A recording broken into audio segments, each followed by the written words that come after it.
सत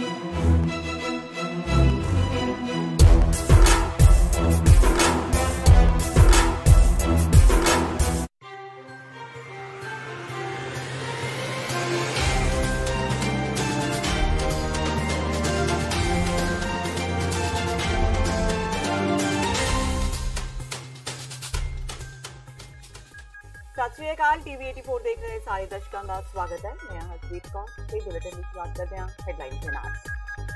आप तो अस्तीफा देने वाले सुखपाल खैरा कल करेंगे नवी पार्टी का ऐलान। प्रेस कांफ्रेंस राही केजरीवाल ते भगवंत मान ते विनय निशान ने पूछा कि आप नूं छड्डण वाले सारे सन पद दे लालची। चंडीगढ़ पुजे केजरीवाल दा खैरा समेत पार्टी छड्डण वालियां नूं दो टुक जवाब। कहा अहुदियां दे लालची दूर रहण। आम आदमी पार्टी तो कहा सिर्फ पद दे लालची ही छड्ड रहे ने आप नूं। लोक सभा चोणां तो पहला मोदी सरकार ने खेडिया वड्डा दा। जनरल वर्ग नाल संबंधित लोकां नूं नौकरी ते सिक्ख्या विच राखवां करन दा लिया फैसला। 10% कोटा कीता तय।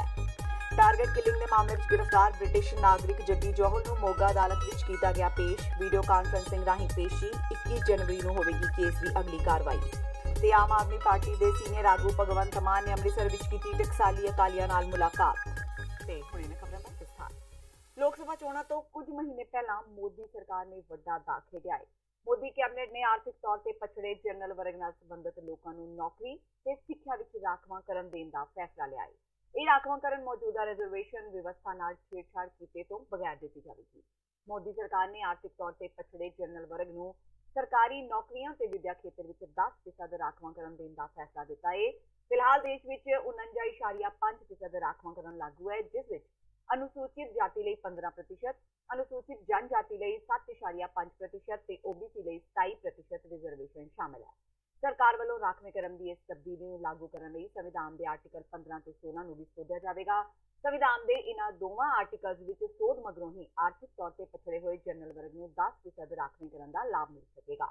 हालांकि आर्थिक तौर ते कमजोर मन्ने जाण लई किन्नी आमदन हद तय होवेगी, इस बारे अजे कोई जानकारी नहीं है।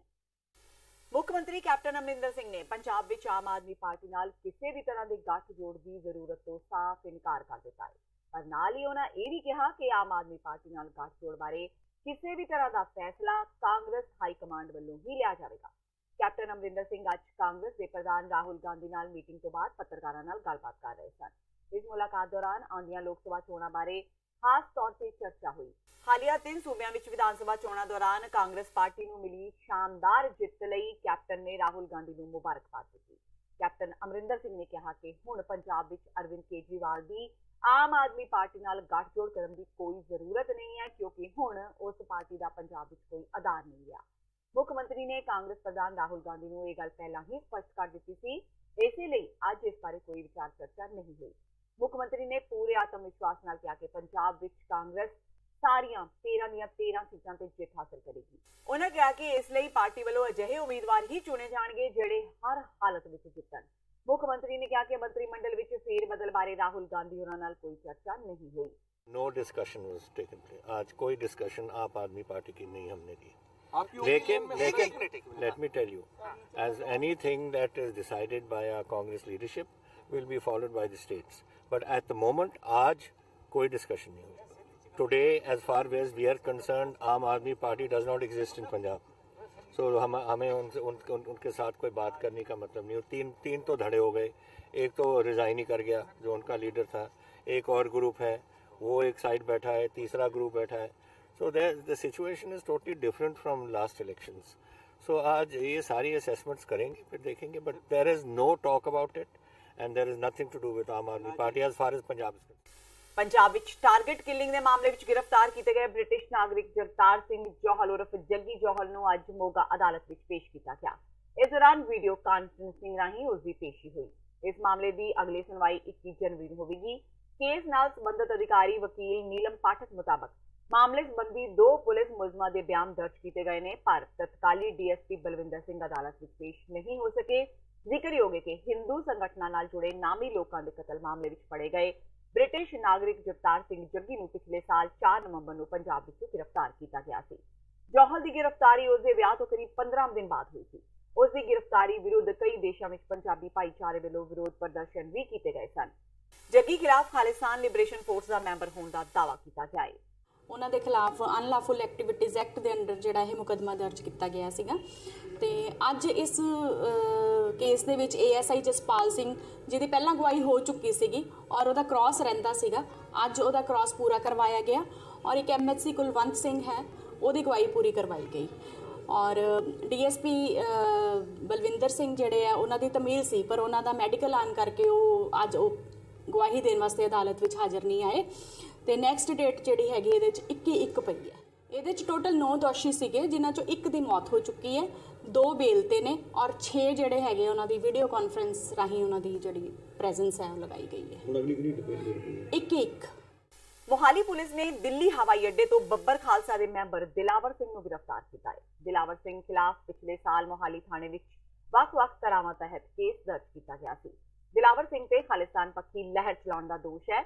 ਦਿਲਾਵਰ ਸਿੰਘ ਸਾਲ 2010 ਤੋਂ ਸਾਊਦੀ ਅਰਬ ਵਿੱਚ ਰਹਿ ਰਿਹਾ ਸੀ ਤੇ ਮੋਹਾਲੀ ਪੁਲਿਸ ਵੱਲੋਂ ਉਸ ਖਿਲਾਫ ਰੈੱਡ ਕਾਰਨਰ ਨੋਟਿਸ ਜਾਰੀ ਕਰਵਾਉਣ ਉਪਰੰਤ ਉੱਥੋਂ ਦੀ ਸਰਕਾਰ ਨੇ ਮੁਲਜ਼ਮ ਨੂੰ ਗ੍ਰਿਫਤਾਰ ਕਰ ਲਿਆ ਤੇ ਉਹ ਪਿਛਲੇ 8 ਮਹੀਨਿਆਂ ਤੋਂ ਸਾਊਦੀ ਅਰਬ ਦੀ ਜੇਲ੍ਹ ਵਿੱਚ ਸੀ। ਦਿਲਾਵਰ ਸਿੰਘ ਨੂੰ ਸਾਊਦੀ ਅਰਬ ਦੀ ਸਰਕਾਰ ਵੱਲੋਂ ਡਿਪੋਰਟ ਕਰਕੇ ਵਾਪਸ ਭਾਰਤ ਭੇਜਿਆ ਗਿਆ ਸੀ, ਜਿਸ ਨੂੰ ਅੱਜ ਦਿੱਲੀ ਹਵਾਈ ਅੱਡੇ ਤੇ ਗ੍ਰਿਫਤਾਰ ਕਰ ਲਿਆ ਗਿਆ। ਮੋਹਾਲੀ ਪੁਲਿਸ ਮੁਤਾਬਕ ਦਿਲਾਵਰ ਸਿੰਘ ਨੇ ਬੱਬਰ ਖਾਲਸਾ ਨਾਲ ਸੰਬੰਧਿਤ ਕਾਰਕੁਨਾਂ ਨੂੰ ਮਾਰੂ ਹਥਿਆਰ ਖਰੀਦਣ ਲਈ ਲੋੜੀਂਦੇ ਫੰਡ ਮੁਹੱਈਆ ਕਰਵਾਏ ਸਨ ਤੇ ਉਹ ਪਾਕਿਸਤਾਨ ਵਿੱਚ ਬੈਠੇ ਖਾੜਕੂਆਂ ਦੇ ਲਗਾਤਾਰ ਸੰਪਰਕ ਵਿੱਚ ਸੀ। ਦਿਲਾਵਰ ਦੇ ਸਾਥੀਆਂ ਨੇ 2017 ਵਿੱਚ ਅੰਮ੍ਰਿਤਸਰ ਤੇ ਆਲਮਗੀਰ ਵਿੱਚ ਮੀਟਿੰਗ ਕਰਕੇ ਸਿੱਖ ਕਤਲੇਆਮ ਦੇ ਦੋਸ਼ੀਆਂ ਤੇ ਸੀਨੀਅਰ ਕਾਂਗਰਸੀ ਆਗੂਆਂ ਸੱਜਣ ਕੁਮਾਰ ਤੇ ਜਗਦੀਸ਼ ਟਾਈਟਲਰ ਸਮੇਤ ਪੰਜਾਬ ਵਿੱਚ ਵਾਪਰੀਆਂ ਬੇਅਦਬੀ ਦੀਆਂ ਘਟਨਾਵਾਂ ਸੰਬੰਧੀ ਬਦਲਾ ਲੈਣ ਦੀ ਸਹੁੰ ਖਾਧੀ ਸੀ। ਪੁਲਿਸ ਅਨੁਸਾਰ ਇਸ ਮਾਮਲੇ ਵਿੱਚ ਦਿਲਾਵਰ ਸਿੰਘ ਦੇ 11 ਹੋਰ ਸਾਥੀਆਂ ਨੂੰ ਪਹਿਲਾਂ ਹੀ ਗ੍ਰਿਫਤਾਰ ਕੀਤਾ ਜਾ ਚੁੱਕਾ ਹੈ। गिरफ्तारी मगरों अदालत ने दिलावर नूं 11 जनवरी तक पुलिस रिमांड ते भेज दिता है। आम आदमी पार्टी तो अस्तीफा देने तो बाद अज पहली बार सुखपाल खैरा ने प्रेस कॉन्फ्रेंस की। इस मौके वो आप दे कन्वीनर अरविंद केजरीवाल ते भगवंत मान ते खूब बरे। उन्होंने कहा कि हुण पार्टी आगू अपना घर फूक के दूजी पार्टी के आगुओं नूं मिलदे फिरदे ने। खैरा ने ऐलान किया कि वह भलके 12:30 बजे नवी पार्टी का ऐलान कर देंगे ते उस तो बाद पंजाब के लोगों के हक ते भ्रिष्टाचार विरुद्ध लड़ाई लड़नगे। इस मौके खैरा ने कहा कि कांग्रेस ते भाजपा ने पार्टी तो बागी हुए मैंबरां लई कानूनां नूं सख्त कर दिता है ते आम आदमी पार्टी भी उन्हां लीहां ते चल पई है। उन्होंने कहा कि देश अंदर इस विषय ते बहस होनी चाहिए है ते पार्टी प्रधानां दी तानाशाही खत्म होनी चाहिए है। उन्होंने कहा कि सुखबीर बादल तानाशाह बने हुए ने ते पार्टी दफ्तर ते फंड उन्हां दी निजी जायदाद है। उन्होंने कहा कि इस वेले पंजाब दे किसान थां थां ते धरनियां ते बैठे ने। कैप्टन सरकार नूं किसानां नूं सूद समेत अदायगी करनी चाहिए है। खैरा ने ऐलान किया कि आने वाले दिनों में सूबे विचले टोल प्लाजियां विरुद्ध संघर्ष विदणगे क्योंकि पंजाबी पहला ही रोड टैक्स अदा कर रहे हैं। कल 12:30 बजे असी मीडिया के सामने पंजाब दे विच जो असी एक नवी पार्टी लॉन्च करन जा रहे हैं उसका कुल एजेंडा, उसका नाम और उसके शुरुआती फ्यू अपॉइंटमेंट्स वो सारा कुछ जड़ा है असी कल मीडिया के सामने दसांगे। और ये एक मजबूत रीजनल फोर्स हो के उभरेगी। जो कुछ पिछले काफ़ी दहाकियां तो पंजाब च लुट खसुट हुई है और जिस ढंग दे नाल इत्थों दीयां रवैती पार्टियां ने सूबे दे पक्ष दे मसलियां नूं तिलांजलि दित्ती है, बेईमानी की है, उस सारे वैक्यूम नूं भरन वास्ते लोगों दीयां आसां ते उम्मीदां ते खरे उतरन वास्ते ये एक उपराला किया जा रहा वा। सो इहदी बाकी डिटेल्स जिहड़ियां वो मैं असी कल देंगे। बागी विधायक सुखपाल खैरा ते हरविंदर सिंह फूलका दे अस्तीफे मगरों आम आदमी पार्टी के सुप्रीमो अरविंद केजरीवाल ने भी वड्डा हमला किया है। उन्होंने कहा कि जो लोग पार्टी में सत्ता ते कुर्सी का लालच रखते हैं उन्हों दे जान नाल पार्टी होर मजबूत होंदी है। केजरीवाल ने सत्ता के लालच ते कुर्सी वाल देखने वाले लीडरां नूं नसीहत दी है कि पार्टी आप ही छड़ देन क्योंकि आम आदमी पार्टी में उन्हां लई कोई जगह नहीं है। उन्होंने कहा कि इस तरह की सोच वाले लीडरां वालों पार्टी छड्डण मगरों पार्टी मजबूत होगी। उन्होंने कहा कि आम आदमी पार्टी के दिल्ली विच होए काम की चर्चा सारे देश विच है। इस तरह बाकी प्रदेशों में भी आम आदमी पार्टी अपनी सरकार बनाने तो बाद काम नूं पहल देगी। आम आदमी पार्टी भ्रष्टाचार मुक्त भारत और देश में राजनीति बदलने के लिए बनी है। आज आम आदमी पार्टी के कामों की चर्चा पूरा देश नहीं पूरी दुनिया के अंदर हो रही है। अभी टीवी चैनल वालों ने, आप ही लोगों में से कुछ चैनल वालों ने दिल्ली में सर्वे कराए हैं। दिल्ली के सर्वे में ये देखने को मिला है कि आम आदमी पार्टी के कामों की पॉपुलैरिटी लगभग 75% लोग आम आदमी पार्टी के दिल्ली के कामों से खुश हैं। आम आदमी पार्टी कुछ चंद लोगों के सत्ता और पद के एम्बिशंस को पूरा करने के लिए नहीं बनी। मैं बार बार यही कहता हूं कि जिन जिन लोगों को पद और सत्ता का लालच है, आम आदमी पार्टी छोड़ दें। तो कुछ चंद लोगों के सत्ता और पद के एम्बिशन को पूरा करने के लिए नहीं बनी। जिन जिन लोगों को सत्ता और पद का एम्बिशन है वो पार्टी छोड़ दे। ऐसे लोगों के जाने से पार्टी और उसके आइडियोलॉजी मजबूत होती है। केजरीवाल ਦੇ ਖਹਿਰਾ ਬਾਰੇ ਪ੍ਰਤੀਕਰਮ ਦਾ ਸੁਖਪਾਲ ਖਹਿਰਾ ਨੇ ਵੀ ਮੋੜਵਾਂ ਜਵਾਬ ਦਿੱਤਾ ਹੈ। केजरीवाल ਦੇ ਬਿਆਨ ਸੰਬੰਧੀ ਪੁੱਛੇ ਇੱਕ ਸਵਾਲ ਦੇ ਜਵਾਬ ਵਿੱਚ ਬੋਲਦਿਆਂ ਖਹਿਰਾ ਨੇ ਪ੍ਰਸ਼ਾਂਤ ਭੂਸ਼ਣ ਸਮੇਤ ਅਨੇਕਾਂ ਆਗੂਆਂ ਦੇ ਨਾਂ ਗਿਣਵਾਏ ਜਿਨ੍ਹਾਂ ਨੇ ਆਮ ਆਦਮੀ ਪਾਰਟੀ ਨੂੰ ਛੱਡ ਦਿੱਤਾ ਹੈ। ਖਹਿਰਾ ਨੇ केजरीवाल ਤੋਂ ਪੁੱਛਿਆ ਹੈ ਕਿ ਕੀ ਇਹ तमाम ਲੀਡਰ ਵੀ ਮੌਕਾ ਪ੍ਰਸਤ ਸਨ। केजरीवाल साहब ने कहा वा कि ਜਿਹੜੇ ਪਦ ਦੇ ਭੁੱਖੇ ਨੇ ਉਹ ਪਾਰਟੀ ਚੋਂ ਜਾ ਸਕਦੇ ਨੇ। ਪ੍ਰਸ਼ਾਂਤ ਭੂਸ਼ਣ ਵੀ ਪਦ ਦਾ ਭੁੱਖਾ ਸੀ, ਜੋਗਿੰਦਰ ਯਾਦਵ ਵੀ ਪਦ ਦਾ ਭੁੱਖਾ ਸੀਗਾ, ਮੇਗਾ ਪਾਟਕਰ ਵੀ ਪਦ ਦੀ ਭੁੱਖੀ ਸੀਗੀ, ਡਾਕਟਰ ਗਾਂਧੀ ਵੀ ਪਦ ਦਾ ਭੁੱਖਾ ਸੀਗਾ, ਖਾਲਸਾ ਜੀ ਵੀ ਪਦ ਦੇ ਭੁੱਖੇ ਸੀਗੇ, ਫੁਲਕਾ ਸਾਹਿਬ ਵੀ ਪਦ ਦੇ ਭੁੱਖੇ ਆ, ਗੁਰਪ੍ਰੀਤ ਘੁੱਗੀ ਵੀ ਪਦ ਦਾ ਭੁੱਖਾ ਸੀਗਾ, ਸੁੱਚਾ ਸਿੰਘ ਛੋਟੇਪੁਰ ਵੀ ਪਦ ਦਾ ਭੁੱਖਾ ਸੀਗਾ, ਆਸ਼ੂਤੋਸ਼ ਇੱਕ ਜਰਨਲਿਸਟ ਵੀ ਪਦ ਦਾ ਭੁੱਖਾ ਸੀਗਾ, ਆਸ਼ੀਸ਼ ਖੇਤਾਨ ਵੀ ਪਦ ਦਾ ਭੁੱਖਾ ਸੀਗਾ, ਕੁਮਾਰ ਵਿਸ਼ਵਾਸ ਵੀ ਪਦ ਦਾ ਭੁੱਖਾ ਵਾ। ਬਸ ਪਦ ਦਾ ਲਾਲਚ ਕੱਲੇ ਕੇਜਰੀਵਾਲ ਨੂੰ ਸਿਰਫ 2 ਹੀ ਅਹੁਦੇ ਰੱਖੇ ਨੇ, ਜ਼ਿਆਦਾ ਨਹੀਂ ਰੱਖੇ ਉਹਨੇ। ਆਪਣੇ ਹੀ ਬਣਾਏ ਸੰਵਿਧਾਨ ਨੂੰ ਛਿੱਕੇ ਤੇ ਟੰਗਿਆ, ਤੀਸਰੀ ਵਾਰ ਅਮੈਂਡ ਕੀਤਾ ਔਰ ਉਹਨੂੰ ਤੀਜੀ ਟਰਮ ਲੈ ਲਈ ਆ। 6ਵੇਂ ਸਾਲ ਪ੍ਰਧਾਨਗੀ ਛੱਡਣ ਨੂੰ ਦਿਲ ਨਹੀਂ ਕਰਦਾ। ਜਿਹੜਾ ਆਦਮੀ ਦੂਜਿਆਂ ਨੂੰ ਨਸੀਹਤ ਦੇ ਰਿਹਾ ਉਹਦਾ ਆਪਣਾ ਦਿਲ ਪ੍ਰਧਾਨਗੀ ਛੱਡਣ ਨੂੰ ਦਿਲ ਨਹੀਂ ਕਰਦਾ। ਔਰ ਨਾਲ ਚੀਫ ਮਿਨਿਸਟਰ ਵੀ ਆ, ਔਰ ਚੀਫ ਮਿਨਿਸਟਰ ਦਾ ਕੰਮ ਵੀ ਕੋਈ ਨਹੀਂ ਕਰਦਾ, ਮਹਿਕਮਾ ਵੀ ਕੋਈ ਨਹੀਂ ਨਾਲ ਲੈਂਦਾ। ਜਸਟ ਗੱਡੀ ਮੋਟਰ ਘਰ ਰੱਖਣ ਵਾਸਤੇ ਚੀਫ ਮਿਨਿਸਟਰ ਦਾ ਅਹੁਦਾ ਰੱਖਿਆ, ਡਿਪਾਰਟਮੈਂਟ ਵੀ ਕੋਈ ਨਹੀਂ ਰਨ ਕਰਦਾ। ਤੇ ਮਨੀਸ਼ ਸਿਸੋਦੀਆ ਸਾਹਿਬ ਡਿਪਟੀ ਚੀਫ ਮਿਨਿਸਟਰ ਨੇ। ਇਹ ਸਾਰੀਆਂ ਨਸੀਹਤਾਂ ਨੇ ਦੂਜਿਆਂ ਨੂੰ ਦੇਣ ਵਾਸਤੇ। ਸਾਡਾ ਇਹ ਮੰਨਣਾ ਵਾ ਕਿ ਪਦ ਦੇ ਭੁੱਖੇ ਉਹ ਨੇ ਔਰ ਇਹਨੇ ਲੋਕਾਂ ਨੇ ਇੱਕ ਲੰਬੀ ਲਿਸਟ ਆ ਲੋਕਾਂ ਨੇ ਜਿਨ੍ਹਾਂ ਨੇ ਇਹਨਾਂ ਨੂੰ ਛੱਡਿਆ ਵਾ। ਉਹ ਸਾਰੇ ਸੂਝਵਾਨ ਲੋਕ ਜਿਹੜੇ ਇਹ ਸੀਗੇ ਔਰ ਇਹਨਾਂ ਲੋਕਾਂ ਨੇ ਆਮ ਆਦਮੀ ਪਾਰਟੀ ਦਾ ਦੇਸ਼ ਵਿਆਪਕ ਸੁਪਨਾ ਤੋੜਿਆ ਵਾ। ਤੇ ਹੁਣ ਵੇਲਾ ਹੋ ਗਿਆ ਬ੍ਰੇਕ ਦਾ। ਬਾਕੀ ਦੀਆਂ ਖਬਰਾਂ ਇਸ ਬ੍ਰੇਕ ਤੋਂ ਬਾਅਦ।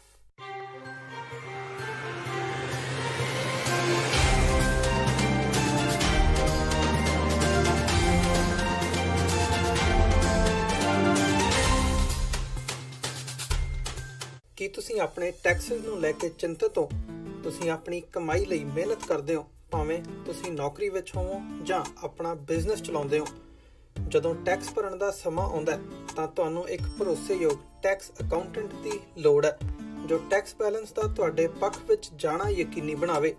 ਸਿਆਟਲ ਦੀ ਜਾਣੀ ਪਛਾਣੀ company Accurate accountants and Taxes ਤੁਹਾਡੀ ਸੇਵਾ ਵਿੱਚ ਹਾਜ਼ਰ ਹੈ। ਅਸੀਂ ਹਰ ਤਰ੍ਹਾਂ ਦੇ ਟੈਕਸ ਭਰਨ ਵਿੱਚ ਤੁਹਾਡੀ ਮਦਦ ਕਰਾਂਗੇ। ਟੈਕਸ ਸੰਬੰਧੀ ਕਿਸੇ ਵੀ ਤਰ੍ਹਾਂ ਦੇ ਸਵਾਲ ਲਈ ਅੱਜ ਹੀ ਸਾਡੇ ਤੱਕ ਪਹੁੰਚ ਕਰੋ। Accurate accountants and Texas.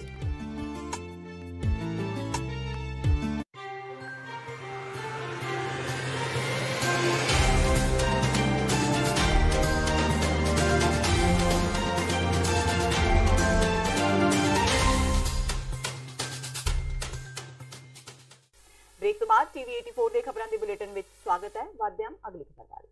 Aam Aadmi party ਤੋਂ ਅਸਤੀਫਾ ਦੇਣ ਤੋਂ ਬਾਅਦ ਸੁਖਪਾਲ ਖਹਿਰਾ ਵਿਧਾਇਕ ਰਹਿਣਗੇ ਜਾਂ ਨਹੀਂ, ਇਸ ਬਾਰੇ ਫੈਸਲਾ ਹੁਣ ਪਾਰਟੀ ਹਾਈ ਕਮਾਨ ਵੱਲੋਂ ਲਿਆ ਜਾਵੇਗਾ।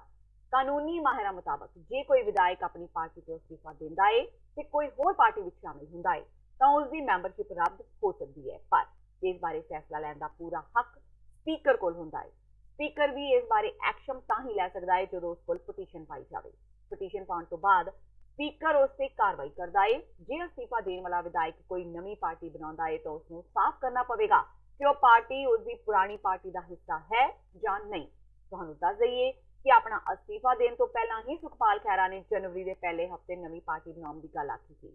ਉਹਨਾਂ ਦੇ ਅਸਤੀਫੇ ਤੋਂ ਇਹ ਸਾਫ਼ ਹੋ ਗਿਆ ਹੈ ਕਿ ਹੁਣ ਖਹਿਰਾ ਤੇ ਆਮ ਆਦਮੀ ਪਾਰਟੀ ਵਿਚਾਲੇ ਕਿਸੇ ਵੀ ਤਰ੍ਹਾਂ ਦੇ ਸਮਝੌਤੇ ਦੀ ਗੁੰਜਾਇਸ਼ ਨਾ ਦੇ ਬਰਾਬਰ ਹੈ। ਇਸ ਲਈ ਹੁਣ ਆਮ ਆਦਮੀ ਪਾਰਟੀ ਵੀ ਖਹਿਰਾ ਖਿਲਾਫ ਸਖਤ ਕਦਮ ਚੁੱਕਣ ਤੋਂ ਇਨਕਾਰ ਸ਼ਾਇਦ ਹੀ ਕਰੇ। ਆਪ ਵੱਲੋਂ ਜਲਦੀ ਹੀ ਖਹਿਰਾ ਦੀ ਮੈਂਬਰਸ਼ਿਪ ਰੱਦ ਕਰਨ ਸੰਬੰਧੀ ਪਟੀਸ਼ਨ ਸਪੀਕਰ ਨੂੰ ਭੇਜੀ ਜਾ ਸਕਦੀ ਹੈ। ਆਪ ਤੋਂ ਅਸਤੀਫਾ ਦੇਣ ਤੋਂ ਬਾਅਦ ਚੰਡੀਗੜ੍ਹ ਪਹੁੰਚੇ ਸੁਪਰੀਮ ਕੋਰਟ ਦੇ ਸੀਨੀਅਰ ਵਕੀਲ ਐਡਵੋਕੇਟ ਐਚ.ਐਸ. ਫੂਲਕਾ ਨੇ ਅੱਜ ਪ੍ਰੈਸ ਕਲੱਬ ਵਿੱਚ ਪੱਤਰਕਾਰਾਂ ਨੂੰ ਸੰਬੋਧਨ ਕੀਤਾ। ਉਹਨਾਂ ਕਿਹਾ ਕਿ ਸਿੱਖ ਕਤਲੇਆਮ ਦੇ ਦੋਸ਼ੀਆਂ ਨੂੰ ਜੇਲ੍ਹ ਦੀਆਂ ਸਲਾਖਾਂ ਪਿੱਛੇ ਭੇਜ ਕੇ ਇੱਕ ਮਿਸ਼ਨ ਤਾਂ ਪੂਰਾ ਕਰ ਲਿਆ ਗਿਆ ਹੈ ਤੇ ਹੁਣ ਦੂਜਾ ਮਿਸ਼ਨ ਸ਼ੁਰੂ ਕੀਤਾ ਜਾਵੇਗਾ। ਉਹਨਾਂ ਦੂਜੇ ਮਿਸ਼ਨ ਬਾਰੇ ਦੱਸਿਆ ਕਿ ਹੁਣ ਉਹ ਸ਼੍ਰੋਮਣੀ ਕਮੇਟੀ ਦੇ ਸਿਆਸੀਕਰਨ ਵਿਰੁੱਧ ਮੈਦਾਨ ਵਿੱਚ ਉਤਰਨਗੇ। ਫੂਲਕਾ ਨੇ ਦੱਸਿਆ ਕਿ ਇਸ ਕੰਮ ਲਈ ਪੰਜਾਬ ਵਿੱਚ ਵਲੰਟੀਅਰ ਤਿਆਰ ਕੀਤੇ ਜਾਣਗੇ। ਉਹਨਾਂ ਕਿਹਾ ਕਿ ਇਸ ਮਿਸ਼ਨ ਦੀ ਪ੍ਰਾਪਤੀ ਲਈ ਪ੍ਰਚਾਰਕਾਂ, ਮਿਸ਼ਨਰੀਆਂ ਤੇ ਸੰਤ ਸਮਾਜ ਤੋਂ ਸਹਿਯੋਗ ਮੰਗਿਆ ਜਾਵੇਗਾ ਤੇ ਗੁਰਦੁਆਰਾ ਸੁਧਾਰ ਲਹਿਰ ਵਰਗੀ ਇੱਕ ਮੁਹਿੰਮ ਛੇੜੀ ਜਾਵੇਗੀ। ਉਹਨਾਂ ਕਿਹਾ ਕਿ ਸ਼੍ਰੋਮਣੀ ਕਮੇਟੀ ਤੇ ਕਾਬਜ਼ ਪਾਰਟੀ ਇਸ ਨੂੰ ਸਿਰਫ ਨਿੱਜੀ ਹਿੱਤਾਂ ਲਈ ਵਰਤਦੀ ਹੈ ਤੇ ਕਮੇਟੀ ਦੀਆਂ ਵੋਟਾਂ ਵੇਲੇ ਸ਼ਰਾਬ ਤੇ ਹੋਰ ਨਸ਼ੇ ਵੰਡਣ ਤੋਂ ਵੀ ਗੁਰੇਜ਼ ਨਹੀਂ ਕਰਦੀ। ਫੂਲਕਾ ਨੇ ਕਿਹਾ ਕਿ ਬਾਦਲ ਪਰਿਵਾਰ ਵੱਲੋਂ ਮਾਫੀ ਮੰਗਣਾ ਸਿਰਫ ਡਰਾਮਾ ਸੀ ਤੇ ਬਾਦਲ ਪਰਿਵਾਰ ਚੰਗੇ ਲੋਕਾਂ ਨੂੰ ਅੱਗੇ ਨਹੀਂ ਆਉਣ ਦਿੰਦਾ। ਉਹਨਾਂ ਕਿਹਾ ਕਿ ਸੇਵਾਦਾਰ ਤੇ ਜਥੇਦਾਰ ਉਹ ਹੁੰਦਾ ਹੈ ਜਿਹੜਾ ਗੁਰੂ ਲਈ ਕੰਮ ਕਰੇ, ਨਾ ਕਿ ਕਿਸੇ ਸਿਆਸੀ ਆਗੂ ਲਈ ਝੁਕੇ। ਉਹਨਾਂ ਕਿਹਾ ਕਿ ਉਹਨਾਂ ਵੱਲੋਂ ਖਰੜਾ ਤਿਆਰ ਕੀਤਾ ਜਾ ਰਿਹਾ ਹੈ ਤੇ ਜਿਸ ਵਿੱਚ ਇਹ ਪ੍ਰਬੰਧ ਕੀਤਾ ਜਾਵੇਗਾ ਕਿ ਕੋਈ ਵੀ ਸਿਆਸੀ ਆਗੂ, ਵਿਧਾਇਕ ਜਾਂ ਐਮਪੀ ਸ਼੍ਰੋਮਣੀ ਕਮੇਟੀ ਦੀ ਚੋਣ ਨਾ ਲੜ ਸਕੇ। ਉਹਨਾਂ ਕਿਹਾ ਕਿ ਇਹ ਖਰੜਾ ਗੁਰਦੁਆਰਾ ਕਮਿਸ਼ਨ ਨੂੰ ਭੇਜਿਆ ਜਾਵੇਗਾ। ਫੂਲਕਾ ਨੇ ਫਿਰ ਦੁਹਰਾਇਆ ਕਿ ਉਹ ਕਿਸੇ ਵੀ ਸਿਆਸੀ ਪਾਰਟੀ ਵਿੱਚ ਸ਼ਾਮਲ ਨਹੀਂ ਹੋਣਗੇ ਤੇ ਨਾ ਹੀ ਲੋਕ ਸਭਾ ਤੇ ਨਾ ਹੀ ਸ਼੍ਰੋਮਣੀ ਕਮੇਟੀ ਦੀ ਚੋਣ ਲੜਨਗੇ। ਉਹਨਾਂ ਦਾ ਮਕਸਦ ਹੈ ਸਿਰਫ ਸ਼੍ਰੀ ਅਕਾਲ ਤਖਤ ਸਾਹਿਬ ਦੀ ਮਾਣ ਮਰਿਆਦਾ ਨੂੰ ਬਹਾਲ ਕਰਵਾਉਣਾ ਤੇ ਸ਼੍ਰੋਮਣੀ ਗੁਰਦੁਆਰਾ ਪ੍ਰਬੰਧਕ ਕਮੇਟੀ ਨੂੰ ਸਿਆਸੀਕਰਨ ਤੋਂ ਆਜ਼ਾਦ ਕਰਵਾਉਣਾ। ਦਿੱਲੀ ਦੇ ਵਿੱਚ ਮੈਂ ਉਸ ਮਿਸ਼ਨ ਦੇ ਬਾਰੇ ਥੋੜਾ ਜਿਹਾ ਹਿੰਟ ਦਿੱਤਾ ਸੀ ਤੇ ਹੁਣ ਮੈਂ ਕਿਹਾ ਅੱਜ ਉਸ ਤੋਂ ਅੱਗੇ ਜਿੰਨੀ ਕਿ ਪ੍ਰੋਗਰੈਸ ਆ ਉਹ ਤੁਹਾਨੂੰ ਦੱਸਦੇ ਜਾਈਏ। ਜੇ ਕਿਹਾ ਜਾਵੇ ਐਸਜੀਪੀਸੀ ਦਾ ਸਿਆਸੀਕਰਨ ਖਤਮ ਕਰਕੇ मैं कोई पॉलिटिकल पार्टी भी अजय ज्वाइन नहीं करूंगा। मेरी जिन्नी एनर्जी है, जिन्ने रिसोर्सेज ने, वो सारे दे सारे जो ਇਹਦਾ ਸਿਆਸੀਕਰਨ ਐਚਜੀਪੀਸੀ ਦਾ ਉਹਨੂੰ ਖਤਮ ਕਰਨ ਦੇ ਵਾਸਤੇ ਲਗਾਉਂਗਾ। ਪਰ ਅਸੀਂ ਕੀ ਕੀਤਾ, ਅਸੀਂ ਧਰਮ ਨੂੰ ਜੋ ਸਿਆਸਤ ਤੇ ਰਾਜ ਲੈਣ ਲਈ ਉਹਨੂੰ ਵਰਤ ਕੇ ਤੇ ਸਿਆਸਤ ਦੀਆਂ ਜਿਹੜੀਆਂ ਕਮੀਆਂ ਪੇਸ਼ੀਆਂ ਨੇ, ਜਿਹੜੀਆਂ ਸਿਆਸਤ ਦੀਆਂ ਈਵਲਸ ਨੇ, ਉਹਨਾਂ ਨੂੰ ਅਸੀਂ ਧਰਮ ਲਿਆ ਕੇ ਤੇ ਧਰਮ ਨੂੰ ਉਹਦੇ ਲਈ ਚਲਾਉਣ ਦੀ ਚਲਾਏ ਜਾ ਰਹੇ ਹਾਂ। ਜੋ 2015 ਚ ਗੁਰੂ ਸਾਹਿਬ ਦੀ ਬੇਅਦਬੀ ਹੋਈ, ਉਹ ਰਾਮ ਰਹੀਮ ਦਾ ਮਾਫੀਨਾਮਾ ਹੋਇਆ ਤੇ ਉਹ ਜੋ ਸਾਰਾ ਕੁਝ ਉਸ ਤੋਂ ਬਾਅਦ ਉਹ ਗੋਲੀ ਚੱਲੀ ਜੋ ਹੋਇਆ ਉਸ ਟਾਈਮ ਤੇ, ਉਹ ਵੀ ਇਹ ਸਿਰਫ ਤੇ ਸਿਰਫ ਇਸੇ ਕਰਕੇ ਤੇ ਇਹ ਜਿਹੜੀ ਪਾਰਟੀ ਕਾਬਜ ਹੋਈ ਬੈਠੀ ਆ ਐਸਜੀਪੀਸੀ ਤੇ, ਉਹਨਾਂ ਨੂੰ ਸਿਰਫ ਇਹ ਹੁੰਦਾ ਕਿ ਇਸ ਨੂੰ ਅਸੀਂ ਆਪਣੀਆਂ ਵੋਟਾਂ ਲੈਣ ਲਈ ਕਿਵੇਂ ਵਰਤੀਏ। ਲੋਕ ਸਭਾ ਚੋਣਾਂ ਨੇੜੇ ਆਉਂਦਿਆਂ ਹੀ ਪੰਜਾਬ ਦਾ ਸਿਆਸੀ ਪਾਰਾ ਵੀ ਚੜ੍ਹਨਾ ਸ਼ੁਰੂ ਹੋ ਗਿਆ ਹੈ। ਦਿੱਲੀ ਤੇ ਪੰਜਾਬ ਵਿੱਚ ਮੀਟਿੰਗਾਂ ਦਾ ਦੌਰ ਤੇਜ਼ ਹੋ ਗਿਆ ਹੈ। ਆਮ ਆਦਮੀ ਪਾਰਟੀ ਦੇ ਸੰਸਦ ਮੈਂਬਰ ਭਗਵੰਤ ਮਾਨ ਨੇ ਅੱਜ ਸ਼੍ਰੋਮਣੀ ਅਕਾਲੀ ਦਲ ਬਾਦਲ ਨੂੰ ਛੱਡ ਵੱਖਰੀ ਪਾਰਟੀ ਸ਼੍ਰੋਮਣੀ ਅਕਾਲੀ ਦਲ ਟਕਸਾਲੀ ਬਣਾਉਣ ਵਾਲੇ ਲੀਡਰਾਂ ਨਾਲ ਅੰਮ੍ਰਿਤਸਰ ਵਿੱਚ ਮੁਲਾਕਾਤ ਕੀਤੀ। ਮੀਟਿੰਗ ਦੌਰਾਨ ਹੋਈ ਚਰਚਾ ਦੇ ਵੇਰਵੇ ਨਹੀਂ ਮਿਲੇ, ਪਰ ਇਹ ਤੈਅ ਹੈ ਕਿ ਕਾਂਗਰਸ ਨਾਲ ਗੱਠਜੋੜ ਤੋਂ ਇਨਕਾਰ ਕਰਨ ਮਗਰੋਂ ਆਮ ਆਦਮੀ ਪਾਰਟੀ ਨਵੇਂ ਭਾਈਵਾਲ ਲੱਭ ਰਹੀ ਹੈ। ਲੰਘੇ ਦਿਨ ਦਿੱਲੀ ਵਿੱਚ ਹੋਈ ਮੀਟਿੰਗ ਤੋਂ ਬਾਅਦ ਆਪ ਨੇ ਸਪਸ਼ਟ ਕੀਤਾ ਸੀ ਕਿ ਕਾਂਗਰਸ ਅਕਾਲੀ ਦਲ ਤੇ ਬੀਜੇਪੀ ਨੂੰ ਛੱਡ ਹੋਰ ਹਮਖਿਆਲੀ ਧਿਰਾਂ ਨਾਲ ਗੱਠਜੋੜ ਕਰ ਸਕਦੀ ਹੈ। ਦਿਲਚਸਪ ਗੱਲ ਇਹ ਹੈ ਕਿ ਟਕਸਾਲੀ ਲੀਡਰਾਂ ਤੇ ਆਮ ਆਦਮੀ ਪਾਰਟੀ ਦੇ ਬਾਗੀ ਖਹਿਰਾ ਧੜੇ ਦੀ ਗੱਲਬਾਤ ਵੀ ਚੱਲ ਰਹੀ ਹੈ। ਅਜਿਹੇ ਵਿੱਚ ਟਕਸਾਲੀ ਲੀਡਰ ਕਿਸ ਨੂੰ ਚੁਣਨਗੇ, ਇਹ ਦਿਲਚਸਪ ਹੋਵੇਗਾ। ਸੁਖਪਾਲ ਖਹਿਰਾ ਨੇ ਅਜੇ ਐਤਵਾਰ ਹੀ ਅਸਤੀਫਾ ਦਿੱਤਾ ਤੇ ਅੱਜ ਅਗਲੇ ਦਿਨ ਭਗਵੰਤ ਮਾਨ ਟਕਸਾਲੀ ਲੀਡਰਾਂ ਕੋਲ ਪਹੁੰਚ ਗਏ। ਖਹਿਰਾ 8 ਜਨਵਰੀ ਨੂੰ ਨਵੀਂ ਪਾਰਟੀ ਦਾ ਐਲਾਨ ਕਰ ਸਕਦੇ ਨੇ। ਯਾਦ ਰਹੇ, ਟਕਸਾਲੀ ਲੀਡਰ ਰਣਜੀਤ ਸਿੰਘ ਬ੍ਰਹਮਪੁਰਾ, ਸੇਵਾ ਸਿੰਘ ਸੇਖਵਾਂ ਤੇ ਡਾਕਟਰ ਰਤਨ ਸਿੰਘ ਅਜਨਾਲਾ ਨੇ ਬਾਦਲ ਪਰਿਵਾਰ ਖਿਲਾਫ ਮੋਰਚਾ ਖੋਲਦਿਆਂ ਵੱਖਰਾ ਟਕਸਾਲੀ ਸ਼੍ਰੋਮਣੀ ਅਕਾਲੀ ਦਲ ਬਣਾ ਲਿਆ ਹੈ। ਉਹਨਾਂ ਇਹ ਵੀ ਐਲਾਨ ਕੀਤਾ ਕਿ ਹਮ ਖਿਆਲੀ ਪਾਰਟੀਆਂ ਨਾਲ ਮਿਲ ਕੇ ਲੋਕ ਸਭਾ ਤੇ ਸ਼੍ਰੋਮਣੀ ਕਮੇਟੀ ਚੋਣਾਂ ਲੜਨਗੇ। ਪੰਜਾਬ ਦੇ ਕੈਬਨਿਟ ਮੰਤਰੀ ਨਵਜੋਤ ਸਿੱਧੂ ਦਾ ਜਨਮ ਹਿਮਾਚਲ ਪ੍ਰਦੇਸ਼ ਦੇ ਪ੍ਰਸਿੱਧ ਧਾਰਮਿਕ ਸਥਾਨ ਮਾਤਾ ਨੈਣਾ ਦੇਵੀ ਦੀ ਕਿਰਪਾ ਨਾਲ ਹੋਇਆ ਹੈ। ਇਹ ਦਾਅਵਾ ਨਵਜੋਤ ਸਿੱਧੂ ਨੇ ਖੁਦ ਕੀਤਾ ਹੈ। ਨਵਜੋਤ ਸਿੱਧੂ ਅੱਜ ਯਾਨੀ ਸੋਮਵਾਰ ਨੂੰ ਮਾਤਾ ਨੈਣਾ ਦੇਵੀ ਦੇ ਦਰਸ਼ਨ ਕਰਨ ਲਈ ਪਹੁੰਚੇ। ਇੱਥੇ ਪਹੁੰਚਣ ਤੇ ਉਹਨਾਂ ਦੱਸਿਆ ਕਿ ਉਹਨਾਂ ਦੇ ਮਾਤਾ ਹਿੰਦੂ ਸਨ ਤੇ ਪਿਤਾ ਸਿੱਖ। ਘਰ ਵਿੱਚ ਸ਼ਿਵ ਦੀ ਪੂਜਾ ਹੁੰਦੀ ਸੀ ਤੇ ਨਾਲ ਹੀ ਗੁਰਬਾਣੀ ਨਿਤਨੇਮ ਵੀ ਰੋਜ਼ਾਨਾ ਹੁੰਦਾ ਸੀ। ਸਿੱਧੂ ਨੇ ਵੀ ਦੱਸਿਆ ਕਿ ਉਹਨਾਂ ਦੇ ਮਾਤਾ ਨੇ ਨੈਣਾ ਦੇਵੀ ਮੰਨਤ ਮੰਗੀ ਸੀ ਤਾਂ ਹੀ ਉਹ ਪੈਦਾ ਹੋਏ ਸਨ। ਉਦੋਂ ਤੋਂ ਹੀ ਉਹਨਾਂ ਦੇ ਪਰਿਵਾਰ ਦੀ ਆਸਥਾ ਇਸ ਸਥਾਨ ਨਾਲ ਜੁੜੀ ਹੋਈ ਹੈ। हर चीज कोई भी बंदा किसी तरीके चर्चा कर सकता है, लेकिन मैं बाबे नानक का सिख हाँ, माता का भगत हाँ। मैं तो एक चीज़ जानता कि मजहब जोड़ता है, मजहब आपस के जोड़ता कदे तोड़ता। ਔਰ ਇਸੇ ਕਰਕੇ ਮੇਰੀ ਜਿਹੜੀ ਆਸਥਾ ਹੈ ਉਹ ਜੋੜਨ ਵਾਲੀ ਹੈ। ਬਠਿੰਡਾ ਦਿਹਾਤੀ ਤੋਂ ਆਪ ਵਿਧਾਇਕਾ ਬਲਜਿੰਦਰ ਕੌਰ ਦੀ ਮੰਗਣੀ ਅੱਜ ਪਾਰਟੀ ਦੇ ਯੂਥ ਵਿੰਗ ਦੇ ਮਾਝਾ ਜ਼ੋਨ ਦੇ ਪ੍ਰਧਾਨ ਸੁਖਰਾਜ ਸਿੰਘ ਬਲ ਨਾਲ ਹੋ ਗਈ। ਇਸ ਵੇਲੇ ਬਲਜਿੰਦਰ ਕੌਰ ਤੇ ਸੁਖਰਾਜ ਸਿੰਘ ਬਲ ਦੇ ਕਰੀਬੀ ਰਿਸ਼ਤੇਦਾਰ ਵੀ ਮੌਜੂਦ ਰਹੇ। ਇਹ ਸਮਾਗਮ ਸਾਦੇ ਢੰਗ ਨਾਲ ਹੋਇਆ ਤੇ ਮੰਗਣੀ ਦਾ ਸਮਾਗਮ ਬਠਿੰਡਾ ਵਿੱਚ ਹੀ ਹੋਇਆ। ਸਮਾਗਮ ਵਿੱਚ ਦੋਵੇਂ ਲੀਡਰਾਂ ਦੇ ਪਰਿਵਾਰਾਂ ਤੋਂ ਇਲਾਵਾ ਪੰਜਾਬ ਵਿਧਾਨ ਸਭਾ ਵਿੱਚ ਵਿਰੋਧੀ ਧਿਰ ਦੇ ਨੇਤਾ ਹਰਪਾਲ ਸਿੰਘ ਚੀਮਾ, ਸੁਨਾਮ ਤੋਂ ਵਿਧਾਇਕ ਅਮਨ ਅਰੋੜਾ ਸ਼ਾਮਿਲ ਹੋਏ ਤੇ ਬਠਿੰਡਾ ਦਿਹਾਤੀ ਤੋਂ ਵਿਧਾਇਕਾ ਰੁਪਿੰਦਰ ਕੌਰ ਰੂਬੀ ਸਮੇਤ ਕਈ ਹੋਰ ਆਗੂ ਵੀ ਹਾਜ਼ਰ ਸਨ। ਸਿਰਸਾ ਵਿੱਚ ਗੁਰਮੀਤ ਰਾਮ ਰਹੀਮ ਦੇ ਡੇਰੇ ਦੇ ਆਲੇ ਦੁਆਲੇ ਸੁਰੱਖਿਆ ਘੇਰਾ ਬਹੁਤ ਸਖਤ ਤੇ ਚੌਕਸ ਕਰ ਦਿੱਤਾ ਗਿਆ ਹੈ। ਹੋਰ ਤਾਂ ਹੋਰ ਉਸ ਦੇ ਪੰਜਾਬ ਤੇ ਹਰਿਆਣਾ ਦੇ ਸਾਰੇ ਹੀ ਡੇਰਿਆਂ ਤੇ ਨਾਮ ਚਰਚਾ ਕਰਨ ਤੇ ਵੀ ਪਾਬੰਦੀ ਲਗਾ ਦਿੱਤੀ ਗਈ ਹੈ। ਕਿਸੇ ਵੀ ਤਰ੍ਹਾਂ ਦੀ ਮੀਟਿੰਗ ਜਾਂ ਕੋਈ ਹੋਰ ਸਮਾਰੋਹ ਕਰਨ ਤੋਂ ਵੀ ਵਰਜ ਦਿੱਤਾ ਗਿਆ ਹੈ। ਇਹ ਪਾਬੰਦੀ ਅਗਲੇ ਕੁਝ ਦਿਨ ਲਗਾਤਾਰ ਜਾਰੀ ਰਹੇਗੀ। ਇਸ ਤਰ੍ਹਾਂ ਹੁਣ ਦੋਵੇਂ ਸੂਬਿਆਂ ਵਿੱਚ ਮੌਜੂਦ ਕਿਸੇ ਵੀ ਡੇਰੇ ਵਿੱਚ ਰੋਜ਼ਾਨਾ ਸਵੇਰੇ ਤੇ ਸ਼ਾਮ ਨੂੰ ਹੋਣ ਵਾਲੀ ਨਾਮ ਚਰਚਾ ਵੀ ਨਹੀਂ ਹੋਵੇਗੀ। ਪ੍ਰਸ਼ਾਸਨਿਕ ਅਧਿਕਾਰੀ ਕੁਝ ਵੀ ਦੱਸਣ ਤੋਂ ਇਨਕਾਰ ਕਰ ਰਹੇ ਨੇ ਕਿ ਅਜਿਹੀਆਂ ਪਾਬੰਦੀਆਂ ਕਿਉਂ ਲਗਾਈਆਂ ਗਈਆਂ। ਉਂਝ ਇਹ ਸਪਸ਼ਟ ਹੈ ਕਿ ਸਿਰਸਾ ਦੇ ਸਵਰਗੀ ਪੱਤਰਕਾਰ ਰਾਮਚੰਦਰ ਛਤਰਪਤੀ ਕਤਲकांड ਵਿੱਚ पंचकूला की सीबीआई अदालत ने आउंदी 11 जनवरी को फैसला सुनाना है। यह फैसला उसे जज जगदीप सिंह ने सुनाना है जिन्हों ने 25 अगस्त 2017 को राम रहीम को सजा सुना के 20 साल जेल भेजा सी। उदों फैसला सुनाउण समय पंचकूला विच काफी हिंसा वापरी सी। इसलिए इस बार पंजाब ते हरियाणा दीयां सूबा सरकारां अजिहा कोई भी जोखम नहीं उठाना चाहदियां। इसलिए इस बार सुरक्षा के पुख्ता इंतजाम किए गए हैं। सिरसा डिस्ट्रिक्ट पुलिस ने पुख्ता बंदोबस्त करे हैं पुलिस की सुरक्षा के, और डेरे के आसपास नाकाबंदी की जा रही है और कुछ फोर्स बाहर से भी मंगवाई जाएगी और उसको समय पर तैनाती की जाएगी। बाहर से लोगों के लिए जैसे डब्बाली हो गया, ये जो सरदूलगढ़ है, राजस्थान बॉर्डर है, बॉर्डर एरिया पे नाकाबंदी ऑलरेडी कर रखी है और चेकिंग कर रखी है उनकी आमजन की, लोगों की वहाँ जो डेरे के मामले में विशेष तौर से चेकिंग चल रही है। इस संबंध में जो ना निगरानी रखे हुए हैं और सीआईडी विंग है और दूसरे विंग अपनी अपनी मुस्तैद है और किसी भी प्रकार की लॉ एंड ऑर्डर की कोई प्रॉब्लम नहीं आने दी जाएगी। फतेहगढ़ साहिब तो भी एक दिल दहला देने वाला मामला सामने आया है। मामला हल्के दे पिंड सोडा दा है जिथे गन्ने दे खेतों विचों 13 साल बच्चे की लाश मिलण नाल सनसनी फैल गई। मृतक की पछाण हरकरणवीर सिंह वजों हुई है जो कि 9वीं क्लास का विद्यार्थी थी। हरकरणवीर रोजाना की तरह कल भी स्कूल गया पर देर शाम तक घर वापस नहीं परत्या। इसके परिवार ने जो उसकी तलाश की तो घर तो थोड़ी दूर गन्ने के खेत विचों उसकी लाश मिली। जदों इस घटना बारे परिवार वालियां नूं पता चलिया तो परिवार विच सोग की लहर दौड़ गई।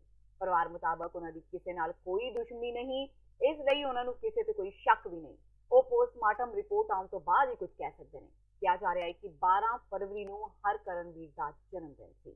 स्कूल गया जी, बस सवेरियों स्कूल तक पहुंचा नहीं, बस रास्ते च जी गन्ने च सानू नहीं पता लग्या जी किहड़े गन्ने च ओ गहां जी आ छड्ड के ओ गहां वाला जी। किहड़े पिंड दे? आधा किलोमीटर पिंड इन्हां दे पिंड दे। किन्ने साल दा सी बच्चा? मैं कहता जी 13 साल। अच्छा जी, ते पहला भी कदे कोई इस तरह? ना जी कुछ भी नहीं होया, कदे भी नहीं होया। अच्छा, की कारण सी जेड़ा स्कूल नहीं गया सी? स्कूल तां जी बस पता नहीं था जी, ओ ਜਿਹੜੀਆਂ ਗਾਇਆਂ ਫਿਰਦੀਆਂ ਨੇ ਉਹਨਾਂ ਨੇ ਉਹ ਡਰਾਤਾ, ਰੱਬ ਜਾਣੇ ਜੀ ਉਹਨਾਂ ਨੇ ਕਿਸੇ ਨੇ ਉਹਦੇ ਨਾਲ ਕੁਝ, ਸਾਨੂੰ ਨਹੀਂ ਜੀ ਕਿਸੇ ਗੱਲ ਦਾ ਪਤਾ ਵੀ ਕਿਸੇ ਨੇ ਕੁਝ ਕਰਿਆ। काउंटर इंटैलीजेंस की टीम ने सरहद पारों आ रही करीब 5 किलो हैरोइन बरामद करने में सफलता हासिल की है। काउंटर इंटैलीजेंस से बीएसएफ ने सांझे सर्च ऑपरेशन दौरान फिरोजपुर कौमांतरी सरहद की बीओपी बारे की चौकी अधीन आउंदे इलाके विचों 5 किलो हैरोइन के पैकेट बरामद किए। गुआंढी मुल्क तो आ रही हैरोइन के 2 मामलों विचों काउंटर इंटैलीजेंस ने 5 किलो ते नारकोटिक विभाग ने करीब 1.5 किलो हैरोइन बरामद की। पुलिस ने 2 तस्करां भी काबू किया है। काउंटर इंटैलीजेंस के इंचार्ज नरिंदरपाल सिंह ने दस्सिया कि तड़के फौजी जवानां ते सरहद पारों भारत वाले पासे हैरोइन सुट्टण आए तस्करां विच करीब 35 फायर भी हुए, पर धुंध का फायदा उठाउंदियां तस्कर फरार होने विच कामयाब हो गए। उन्हां वल्लों लिआंदी जा रही 25 करोड़ रुपए की कीमत की हैरोइन बरामद कर ली गई है। दरअसल काउंटर इंटैलीजेंस नूं पाकिस्तान तो हैरोइन की खेप आउण की सूचना मिली थी। इसे दे आधार पर काउंटर इंटैलीजेंस ने बीएसएफ नाल संपर्क करके सर्च ऑपरेशन चलाया ते 5 किलो हैरोइन बरामद की। ਸਾਨੂੰ ਪੱਕਾ ਸੀਗਾ ਵੀ ਇੱਥੋਂ ਦੇ ਆਉਣੇ, ਫਿਰ ਅਸੀਂ BSF ਨਾਲ ਜੁਆਇੰਟ ਆਪਰੇਸ਼ਨ ਕਰਕੇ ਅਸੀਂ ਆਪਣੇ ਜਿਹੜੇ ਨਾਕੇ ਵਗੈਰਾ ਲਾਏ ਸੀਗੇ। ਤਾਂ ਬਾਕੀ ਤੁਹਾਨੂੰ CO ਸਾਹਿਬ ਨੇ ਦੱਸਿਆ ਕਿ ਉਹ ਕੋਈ 4:30 ਵਜੇ ਦੇ ਕਰੀਬ ਉੱਧਰੋਂ ਆ ਕੇ ਜਦੋਂ ਇਹਨਾਂ ਨੇ ਥਰੋ ਕੀਤੇ 5 ਪੈਕਟ, ਤਾਂ ਉਸ ਤੋਂ ਬਾਅਦ ਜਦੋਂ ਫਾਇਰਿੰਗ ਉਹਨਾਂ ਨੇ ਕੀਤੀ, ਇੱਧਰੋਂ ਫਾਇਰਿੰਗ ਹੋਈ, ਤਾਂ ਉਹ ਭੱਜ ਗਏ ਤੇ ਕੁਛ ਮਤਲਬ ਜਿਹੜਾ ਸੀਗਾ ਸਾਡੇ ਇਨਫੋਰਮੇਸ਼ਨ ਮੁਤਾਬਕ ਜ਼ਿਆਦਾ ਸੀਗਾ, ਪਰ ਉਹ ਫਿਰ ਵਾਪਸ ਲੈ ਗਿਆ ਭੱਜੇ ਜਿਹੜੇ ਆ। ਤੇ ਇੱਧਰ ਅਸੀਂ ਬੰਦਾ ਇੱਕ ਅਰੈਸਟ ਕਰ ਲਿਆ ਤੇ ਜਿਹੜਾ ਬੰਦਾ ਦੂਸਰਾ ਹੈਗਾ ਉਹ ਜੇਲ੍ਹ 'ਚ ਆ, ਉਹਨੂੰ ਅਸੀਂ ਪ੍ਰੋਟੈਕਸ਼ਨ ਬੰਡ ਤੇ ਲਿਆ ਕੇ ਉਹਨਾਂ ਦੀ ਅੱਗੇ ਫਰਦਰ ਇਨਵੈਸਟੀਗੇਸ਼ਨ ਕਰਦੇ। ਤੇ ਇਹ ਸਨ ਹੁਣ ਤੱਕ ਦੀਆਂ ਖਬਰਾਂ। ਜਾਂਦੇ ਇੱਕ ਵਾਰ ਫੇਰ ਨਜ਼ਰ ਮਾਰਦੇ ਹਾਂ ਮੁੱਖ ਖਬਰਾਂ ਤੇ।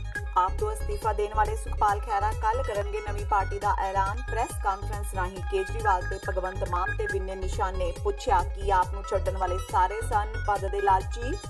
ਚੰਡੀਗੜ੍ਹ ਪੁੱਜੇ ਕੇਜਰੀਵਾਲ ਦਾ ਖਹਿਰਾ ਸਮੇਤ ਪਾਰਟੀ ਛੱਡਣ ਵਾਲਿਆਂ ਨੂੰ ਦੋ ਟੁਕ ਜਵਾਬ। ਕਿਹਾ ਅਹੁਦਿਆਂ ਦੇ ਲਾਲਚੀ ਦੂਰ ਰਹਿਣ ਆਮ ਆਦਮੀ ਪਾਰਟੀ ਤੋਂ। ਕਿਹਾ ਸਿਰਫ ਪਦ ਦੇ ਲਾਲਚੀ ਹੀ ਛੱਡ ਰਹੇ ਨੇ ਆਪ ਨੂੰ।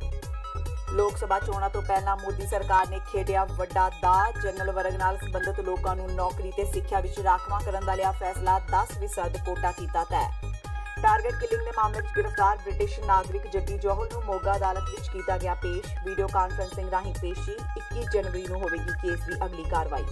ਤੇ ਆਮ ਆਦਮੀ ਪਾਰਟੀ ਦੇ ਸੀਨੀਅਰ ਆਗੂ ਭਗਵੰਤ ਮਾਨ ਨੇ ਅੰਮ੍ਰਿਤਸਰ ਵਿੱਚ ਕੀਤੀ ਟਕਸਾਲੀ ਅਕਾਲੀਆਂ ਨਾਲ ਮੁਲਾਕਾਤ। ਇਸ ਦੇ ਨਾਲ ਹੀ TV 84 ਦਾ ਖਬਰਾਂ ਦਾ ਬੁਲੇਟਿਨ ਖਤਮ ਹੁੰਦਾ ਹੈ। ਮੈਨੂੰ ਹਰਪ੍ਰੀਤ ਕੌਰ ਨੂੰ ਦਿਓ ਇਜਾਜ਼ਤ। ਸਤਿ ਸ਼੍ਰੀ ਅਕਾਲ।